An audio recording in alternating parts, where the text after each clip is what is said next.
निषाद राजगुह साथ में है मेरे राम जी के। निषाद राजगुह थोड़ा नीचे बैठ गए। भरद्वाज मुनि ने देखा, कहा अरे निषाद राज, आप नीचे क्यों बैठ गए? निषाद राज ने अपने दोनों हाथों को जोड़ा, कहा मुनि श्रेष्ठ, हम जाति के निषाद हैं, डोम हैं, प्रभु के बराबरी में कैसे बैठ जाएंगे? भरद्वाज मुनि ने सुना, कहा अरे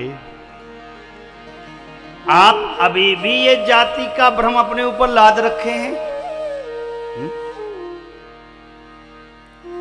आप तो श्री रघुनाथ जी के मित्र हैं और मेरे राम जी तो जात पात मानते भी नहीं। ये जाति व्यवस्था हम मनुष्यों की देन है। मनु महाराज जो हमारे आदि माता पिता हैं, जिनके कारण स्वयंभू मनु अरुषत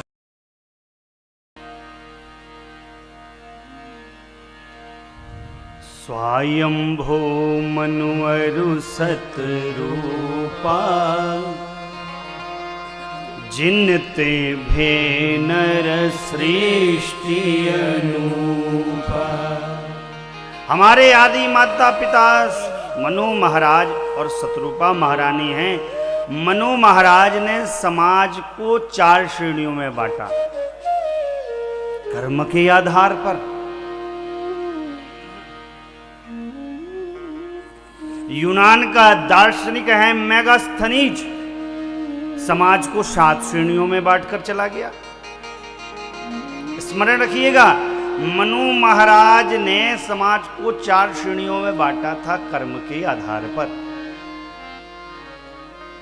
घर का जो मालिक होता है, पिता होता है, वो चारों वर्ण को जीता है। समाज के 4 वर्ण कौन कौन हैं? ब्राह्मण, क्षत्रिय, वैश्य और सेवक। और चारों का अलग अलग कार्य है। ब्राह्मण वेद पाठ करते थे, वेद का ज्ञान लेते थे, शास्त्र अर्जन करते थे, शिक्षा अर्जन करते थे और उन ज्ञान को समाज में वितरित करके शिक्षित समाज को बनाते हैं।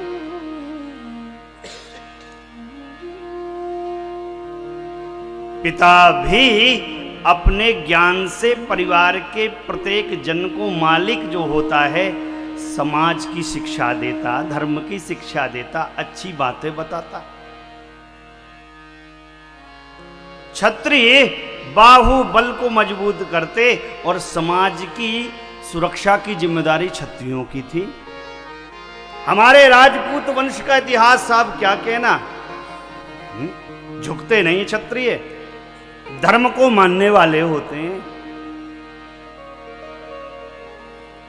पिता भी तो पूरे परिवार का रक्षण करता है। कोई विपदा है तो सबसे पहले पिता अपने ऊपर लेता है, फिर बाद में प्रियजन, परिवारजन। धनवान व्यक्तित्व धन का अर्जन करता था और क्षत्रिय और ब्राह्मण और सेवकों को पोषित करता था। आज का समय भले विपरीत हो गया हो कि पोषक वर्ग शोषक वर्ग का शोषण करने लगे, पहले पोषण करते थे। पिता भी तो दिन रात घटता है, मरता है, क्यों? परिवार कैसे चलेगा? और भैया हो, जिनने इन तीनों वर्ण की सेवा की जिम्मेदारी ले रखी थी, उनको सेवक शब्द से परिभाषित कर दिया गया। पिता भी सबकी सेवा करता है। जातिगत व्यवस्था नहीं है, ये कर्म के आधार पर वर्ण व्यवस्था है। वर्णाश्रम सनातन धर्म का मजबूत स्तंभ है और इसके अंतर्गत जीने में ही सनातन धर्म जीवावलंबियों का लाभ है।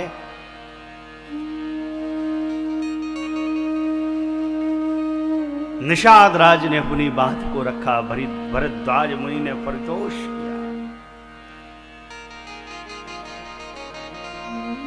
भरद्वाज मुनि दर्शन प्राप्त कर रहे हैं मेरे प्रभु का। कहा, हे नाथ, तीर्थराज का मेरा वास सफल हुआ। तीर्थराज में किए गए जप और तप का आज फल मुझे प्राप्त हुआ। सभी साधन, सभी मार्ग जो मैंने अपने निज जीवन में वर्णन कर रखे थे, उसका सात्विक फल मुझे मिल गया। क्यों? आज आपका दर्शन मुझे प्राप्त हुआ है। अब कृपा करके नाथ एक ही वर मुझे दीजिए, आपके चरण कमल में मेरा सहज प्रेम बना रहे।